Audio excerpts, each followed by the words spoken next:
ഞാൻ ഒറ്റപ്പാലമായിട്ടുള്ള ബന്ധം ഏത് തെറ്റുള്ള ആളെ സംബന്ധിച്ചിടത്തോളം ഒറ്റപ്പാലം ശരിക്കും ഒരു നൊസ്റ്റാൾജിയാണ്. കാരണം ഒറ്റപ്പാലം നമ്മൾ കണ്ടു വളർന്നത് മലയാളത്തിലെ ഏറ്റവും മഹത്തായ ചലച്ചിത്രങ്ങളിലൂടെയാണ്.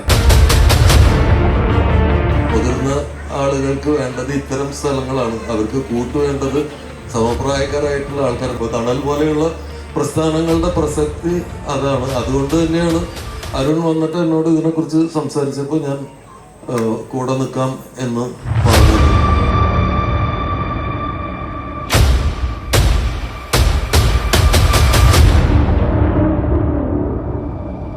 ഈ 5 മാസം കൊണ്ട് ഞങ്ങൾക്ക് വിശ്വാസം അർപ്പിച്ച ഒരു കൂട്ടം ആൾക്കാർക്ക് ഞങ്ങൾ കൊടുക്കുന്ന ദക്ഷിണയായിരുന്നു ഈ ചടങ്ങ്. 2027 ഗ്രീൻ ലീഫ് എന്ന പ്രൊജക്ട് പൂർത്തിയാവും. 2026 തണൽ പൂർത്തിയാവും.